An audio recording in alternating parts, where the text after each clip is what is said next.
Assalamualaikum.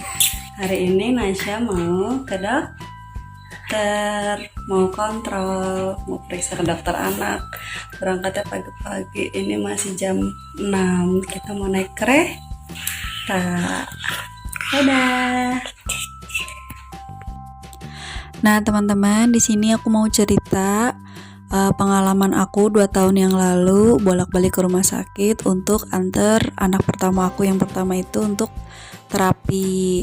Jadi di sini aku mau berbagi pengalaman aku, mau sedikit cerita, dan semoga cerita aku kali ini bisa bermanfaat buat teman-teman yang mengalami masalah yang sama. Jadi 2 tahun yang lalu itu saat anak aku si Nasya umur 2 tahun, dia itu mengalami yang namanya speech delay. Sebenarnya apa sih speech delay itu? Jadi speech delay itu adalah keterlambatan bicara pada anak. Jadi kemampuan bicaranya itu nggak berkembang sesuai dengan usianya. Sebenarnya di kasusnya Nasya ini dia bisa berbicara.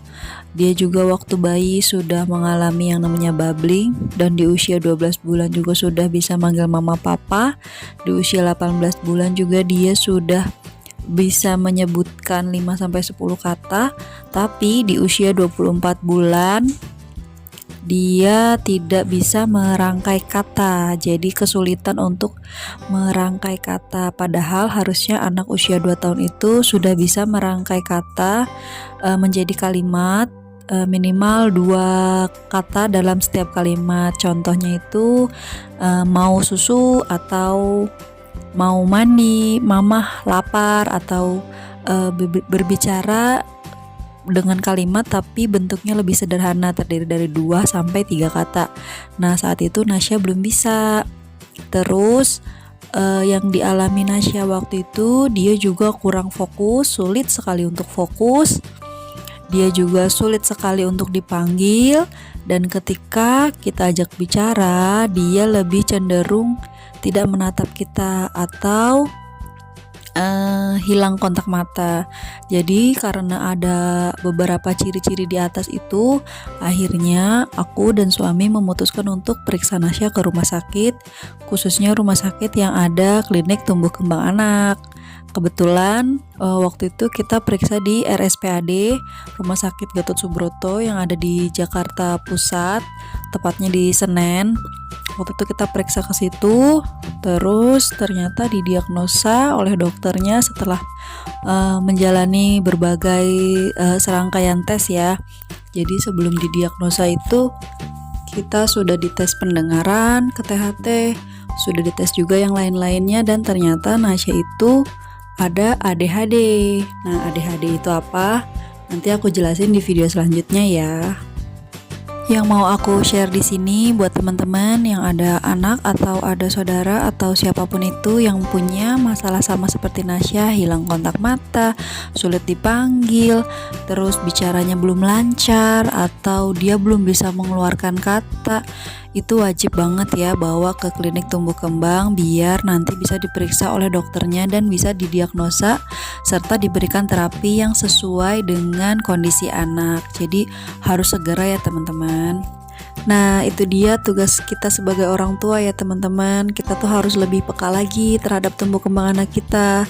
Terus kita cari juga apa sih kesalahannya, bagaimana cara mengatasinya, dan kita harus lebih menerima lagi kondisi anak kita, sehingga ketika kita sudah bisa menerima kondisi anak kita, mau bagaimanapun kita pasti akan berusaha sekuat tenaga untuk memberikan yang terbaik. Jadi singkat ceritanya, setelah kita ketemu dokter dan diperiksa ke dokter anak, khususnya dokter anak tumbuh kembang, terus kita juga ke dokter THT, kita juga ke dokter rehab medik. Terus akhirnya diputuskan waktu itu Nasya untuk menjalani terapi.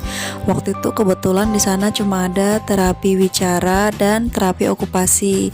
Harusnya Nasya disertai juga dengan terapi sensori integrasi, tapi waktu itu enggak ya teman-teman, karena di sana enggak ada.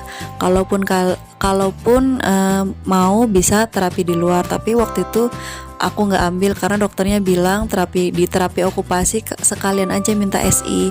Jadi nanti beberapa kali diselingin terapi sensori integrasi untuk Nasya. Selain kita menjalani terapi yang diberikan oleh terapisnya, kita juga harus sering bertanya ya teman-teman. Bertanya sama pengalaman-pengalaman keluarga pasien seperti ibu-ibu yang lain, nanya kayak gimana perkembangan anaknya, yang dilakukan di rumah apa. Terus kita juga bisa tanya sama terapisnya, terutama sama terapisnya. Kita tanya, ini Nasya harus latihan apa di rumah, harus bagaimana di rumah, biar nanti pertemuan selanjutnya bisa lebih baik. Dan juga kita harus rajin juga tanya kalau waktu kontrol kan sebulan sekali. Waktu itu aku sering banget tanya, bagaimana dok, Nasya sudah bagus belum, terus apa aja nih dok makanan pantangannya, terus gimana kalau misalkan kita ceritain aja apa yang kita alami di rumah, misalkan ada kendala-kendala apa kita ceritakan ke dokter biar dokter bisa memberikan solusi yang terbaik. Dan alhamdulillah setelah 1 tahun terapi, Nasya sudah kosakatanya sudah lebih baik, dia sudah bisa bercerita, dia sudah bisa bernyanyi. Terus sekarang di usianya 4 tahun juga sudah jauh lebih baik lagi, walaupun aku belum berani bawa Nasya untuk periksa ke dokter yang di RSPAD itu. Semoga nanti ketika aku udah bisa bawa Nasya ke rumah sakit, ketemu lagi sama dokternya yang waktu itu, biar di follow up lagi oleh beliau. Semoga hasilnya juga baik-baik aja, Nasya sudah bisa lepas dari terapi.